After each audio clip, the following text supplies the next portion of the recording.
আমরা এই আন্দোলনটা শুধুমাত্র যে এই মার্চ মাস থেকে শুরু করেছি এমন না, বিষয়টা আমাদের 8 মাস ধরে এই আন্দোলনটা চলমান। এবং আমরা 9 সেপ্টেম্বর যেদিন 7 রাস্তা অবরোধ কর্মসূচি করেছিলাম সেদিন আমাদের দাবি মেনে নেওয়া হয়েছিল, কিন্তু সেই 6 দফা দাবির বাস্তবায়ন আমরা আজ অবধি দেখিনি। আমরা যে ইচ্ছা করে জনদুর্ভোগ সৃষ্টি করেছি বিষয়টা এমন না, আমরা বাধ্য হয়েছি আমাদের দাবি আদায়ে রাজপথে নেমে আসতে। কেন? আমরা সচিবালয়ে রিচ করেছি, আমরা সচিব স্যারের সাথে, পূর্বের যিনি সচিব স্যার ছিল ডক্টর ফরিদুদ্দিন আহমেদ স্যার, তার সাথে রিচ করেছি, এর আগের যিনি মহাপরিচালক ছিলেন তার সাথে রিচ করেছি, বোর্ডের চেয়ারম্যানের সাথে রিচ করেছি, কিন্তু তাদের কারোর থেকে আমরা আশানুরূপ ফল পাইনি। এমনকি এখন বর্তমানে যিনি নতুন সচিব স্যার হয়েছেন তার সাথে আমরা বারবার যোগাযোগ করার চেষ্টা করার পরেও আমরা তার সাথে যোগাযোগ করতে ব্যর্থ, এমনকি আজকেও আমরা ব্যর্থ তার সাথে যোগাযোগ করতে। ইভেন জি, আজকে আমাদের সাথে সম্পূর্ণ প্রতারণা করা হয়েছে। কারণ উল্লেখ করছি, আমাদেরকে রাতের বেলা যখন জানানো হয় আপনাদের দাবিগুলো সবগুলোই যৌক্তিক, সরকার কর্তৃপক্ষ অবশ্যই মেনে নিবে।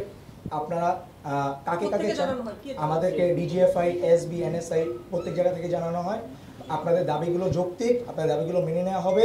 এমনকি বলা হয়েছে আপনারা যাদের যাদের সাথে বসতে চান তাদের নাম উল্লেখ করেন, আপনাদের বৈঠকের ব্যবস্থা আমরা করছি, আপনারা আমাদের সাথে নেগোসিয়েশনে আসেন। আমরা তারপরেও আমাদের হার্ডলাইনে অবস্থান করেছি। আমরা বলেছি যতক্ষণ পর্যন্ত আমরা বৈঠকে থাকবো ততক্ষণ পর্যন্ত আমাদের আন্দোলন শিথিল থাকবে, তারপর আমাদের আন্দোলন স্থগিত থাকবে না। আজকে আসার পরে যখন দেখতে পাই এখানে আমাদের যিনি ম্যাম ছিল রেহানা ম্যাম, অতিরিক্ত সচিব দায়িত্বপ্রাপ্ত, তিনি নিজেও জানেন না এখানে শিক্ষা উপদেষ্টা স্যার উপস্থিত থাকবেন। আমরা সাধারণ শিক্ষার্থী, আমরা জানি না সচিবালয়ে কোন দিন ক্যাবিনেট মিটিং থাকে। আজকে শিক্ষা উপদেষ্টা স্যার ক্যাবিনেট মিটিংয়ে ছিল উপস্থিত।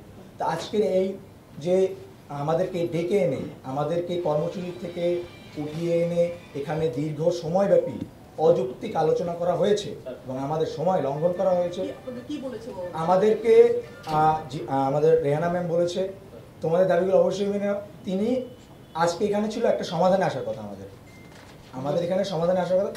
তিনি আমাদের দাবিগুলো পয়েন্ট করেছে এবং এই দাবিগুলো নোট করে তিনি সচিব স্যারের কাছে প্রেরণ করবে। সচিব স্যারের কাছে প্রেরণ হয়ে তিনি শিক্ষা উপদেষ্টার কাছে প্রেরণ করবে। শিক্ষা উপদেষ্টার পর সংশ্লিষ্ট মহোদয়কে নিয়ে আমাদের দাবি বাস্তবায়ন করতে। আমাদের যে রূপরেখা এটা ছিল না, আমরা লং টাইমে যেতে চাই না, আমরা চাই দ্রুত বাস্তবায়ন। এটা আমরা দীর্ঘ 8 মাস ধরে করে আসছি।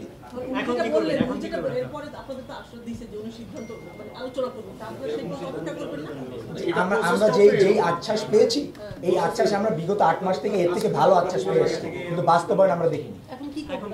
যে আমাদের কর্মসূচি আমাদের যেভাবে চলমান ছিল সেভাবে চলমান থাকবে। আমাদের জনদুর্ভোগ যতটা কমিয়ে আমাদের আন্দোলন পরিচালনা করার সেটা আমরা চেষ্টা করব। যে আজকের আমাদের শিথিল রয়েছে, শিথিল এখন পর্যন্ত অব্যাহত আছে। আমাদের যে শিথিল থেকে হার্ডলাইনে যেতে হয় সেটা আমরা জানিয়ে দেব, কিন্তু বর্তমান এখন আমরা স্পষ্ট আমাদের তথ্য দিচ্ছি। আচ্ছা, আমার আরেকটা শেষ